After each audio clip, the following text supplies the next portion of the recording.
Hey guys, welcome back to the channel, and this is the second of three movies that I'm planning on reviewing tonight. I watched this yesterday afternoon and was very disappointed. This is The Turning from 2020.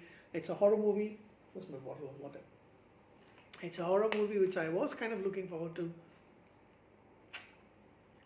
and by the end of it, I hated the ending. Didn't like the movie. It's got its moments. You've got two really good actors who I've come to admire in the last few years. One is Finn Wolfhard, who you might remember.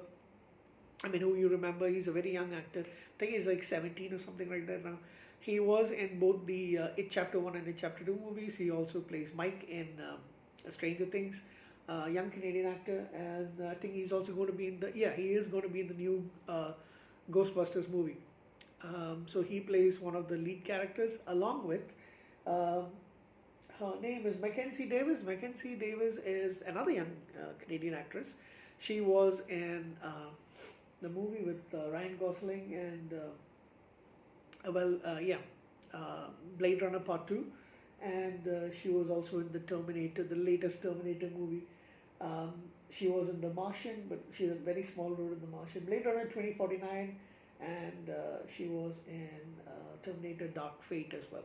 I know Terminator Dark Fate, maybe a lot of people did not really like it, but I liked her in the movie, and I did like the movie quite a bit.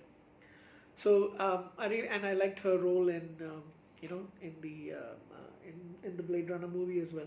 So I was really looking forward to this. And then there's also Jolie Richardson, who um, I have seen in quite a few movies, especially one of my favorite horror sci-fi movies, which is Event Horizon.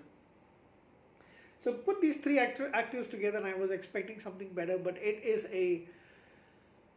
is something which we've seen quite a lot. A little bit of a ghost apparition happening in this old house. Basically, there is this lady called Kate, and this movie is set in 1994, by the way. So you do get to see a little bit of 90s nostalgia. She becomes a governess for 7-year-old Flora, whose previous governess, Miss Jessel, has disappeared. That's why. So they are looking for a new governess for her. Um, so she goes to the estate. She says goodbye to her mother, who's got some mental issues, and she lives in a mental institution. And at the Fairchild estate, she finds out that there's just an elderly woman caretaker who takes care of the meals, does the cleaning and all that stuff. And we got Flora. And Flora's parents died in an accident, and so that's why they need another governess. But I was wondering who's actually paying Flora, who's actually paying Kate, who actually hired her. I'm not really sure.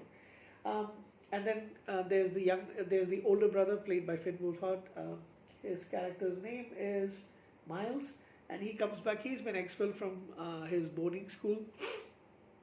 He doesn't tell them, but Kate finds out, and he resents Kate. He creates a little trouble for her. There's a lot of things which, um, of course, there's this haunting that's happening as well, and both the kids seem to be a little bit odd. Um, it's like Finn, Miles is basically the kind of guy who puts on a brave front and tries to be the rebel, but he's also kind of protecting his younger sister, and he's actually scared of what will happen if things go wrong. The governess also, I really don't know what her whole stick is all about. By the way, this is actually based on on a book, and there has been a previous attempt at the making it into a movie as well. So the book is actually from 1898. It's a ghost story called The Turn of the Screw by Henry James, and I am going to try and try and find that book and get a copy for myself if I can, because I like reading ghost stories, and the story does seem interesting.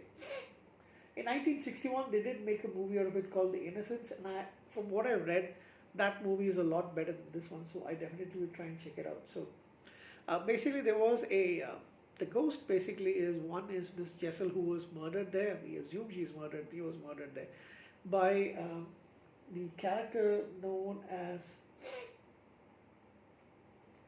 Peter Quint. He was a he was a how do I put this? So he was a guy who took care of the horses and gave riding lessons to Miles, and he was basically employed by the estate as well, and he had a thing for Miss Jessel. Uh, Apparently, he raped her and then murdered her, and now his ghost is kind of like haunting the house along with Miss Jessel. So, like, there's a lot of things, but I don't really understand why the girl wouldn't leave the house. I don't actually get that. I tried looking it on online, but can't really find out why. Both the brother and sister also kind of odd. It's like they know what's happening, but at the same time they're also scared of going against the ghost.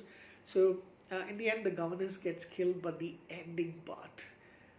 When I say just before the end, the governess gets this another governess, the caretaker lady gets killed by the ghost of Flynn, and then there are two alternate endings to this. By the way, sorry, there is an ending and there's an alternate ending. In the ending, she gets away. Kate gets away with Flora um, and Miles in the in her car, but then we find out that it's actually all in her mind, and she's the car basically fading out in the night, driving down the highway becomes a charcoal drawing that her mother had made, and then we don't really know what exactly happens. Apparently, it is her vision, and she might have some mental issues herself. At the end of the movie, she sees the Quinn's ghost in the mirror, she knows that the little girl saw him, but she doesn't admit it. Um, and Kate accidentally breaks one of the dolls, and then Miles starts shouting at her. He takes the daughter away. He takes the younger sister away, and then you can see that in her imagination, as they zoom in, she walks into her mother's institutes and approaches a figure drawing something. When she turns around, excuse me, when her mother, what we think is her mother, turns around to show her face to Kate, Kate screams, and then the movie ends. We don't know what exactly happens, but apparently the thought process is that this is Kate also has mental problems, and she's seeing herself in an older version of her, so it's probably all in her mind. We don't know. They're trying to be a little clever in this movie. They're trying to give us that ambiguous ending and leave it to what you want to interpret and blah blah blah. I actually hate when they try to be a little too smart and the script actually fails. So despite the acting abilities of Mackenzie Davis and Finn Wolfhard, I think this is a dud. And it's got mostly negative. Reviews. I am going to give this damn it. I'm going to give it a 6 out of 10. Just because of the actors involved in it, and I probably might never even watch this movie again. It doesn't really have anything for me. So that's it from me for the movie The Turning, and I shall see you again in the third movie review that I'm doing immediately after this. Ciao.